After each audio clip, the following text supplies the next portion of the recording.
Immature Akash Anand को महज 2 महीनों के भीतर बीएसपी के नेशनल कोऑर्डिनेटर पद आखिर क्यों दे दिया गया? मायावती की वे कौन सी मजबूरियां हैं या यूं कह लें कि कौन सी जरूरतें रही होंगी जिसकी पहली चुनावी स्पीच के बाद विवाद खड़ा हो गया और उसे एक बार फिर से प्रतिष्ठित करना पड़ा।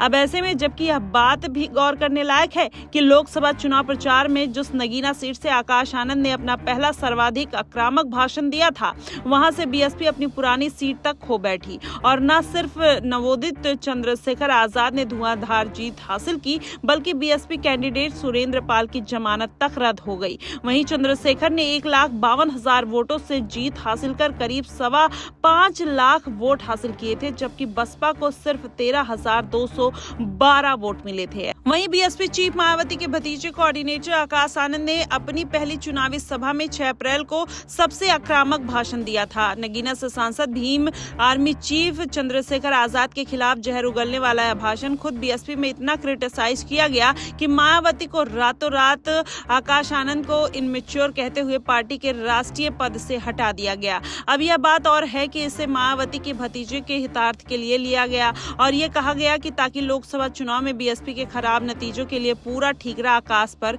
ना फूटे। हाल में ही वो पद बहाली के लिए चंद दिन बाद ही आकाश आनंद ने इसी साल होने वाले हरियाणा विधानसभा चुनाव के लिए इंडियन नेशनल लोक दल के साथ गठबंधन की घोषणा की। मायावती ने माइक्रो ब्लॉगिंग के साइट एक्स के जरिए ये बात गठबंधन की घोषणा का आशीर्वाद उन्होंने दिया और इन्होंने कहा कि इसका सीधा सा अर्थ है कि मायावती एक बार फिर से अपने परिवार में भतीजे पर ही दांव खेलेंगी। भरोसा के टूटने की कड़ी यह जरूरी रणनीति है। लेकिन अगर देखा जाए तो अब आकाश आनंद को भी कहीं ना कहीं फैसले लेने का अधिकार मिल गया है। वैसे में माना ही जा रहा है कि आकाश आनंद पार्टी को अपने तरीके से चलाने की पूरी कोशिश करेंगे और मायावती की जो गलतियां हैं उसको आकाश आनंद कहीं ना कहीं सुधारने का पूरा प्रयास करते हुए नजर आ रहे हैं। वहीं नगीना में चंद्रशेखर आजाद की जीत बीएसपी के लिए खतरे की घंटी है। इससे इनकार नहीं किया जा सकता कि मायावती देख रही हैं और भाप रही हैं कि भविष्य की उस बदलती हुई बयार को जो चंद्रशेखर आजाद की ओर बहती हुई दिख रही है। नगीना से चंद्रशेखर को न सिर्फ मुस्लिम और दलित वोट मिले हैं, बल्कि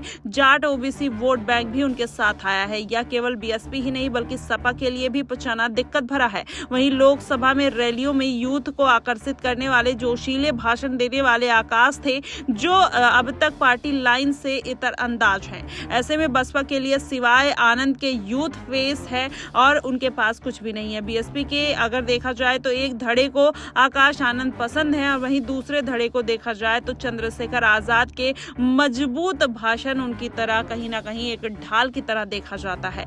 अब ऐसे में ये सब चीजें ऐसे समझी जा सकती हैं कि बसपा के जमीनी स्तर पर संगठन को मजबूत करने के लिए जिला स्तरीय कमेटियों का गठन शुरू कर दिया गया है और अब तक 7 समितियां गठित की जा चुकी हैं और इस साल तयशुदा हरियाणा विधानसभा चुनाव में बसपा ने इंडियन नेशनल लोक दल के साथ गठबंधन किया है। राज्य में कांग्रेस के पास जाट वोट बैंक अपेक्षाकृत अधिक है। आकाश आनंद की अग्रेसिव स्पीच युवाओं में ही नहीं बल्कि जाट वोटरों को भी बू कर सकती है और ये वोटर खींचे जा सकते हैं। हालांकि ये गौरतलब है कि आकाश के आगे सभी चुनौतियां अभी बहुत ज्यादा हैं। उनके लिए हरियाणा इलेक्शन या राजनीति के गलियारे में स्मूथ राइड नहीं हो सकेगा, लेकिन एक बार फिर यह अंत में यही कहा जा सकता है कि उनकी पर्सनालिटी का सबसे अहम बाड़ नगीना में बुरी तरीके से टूट गया था।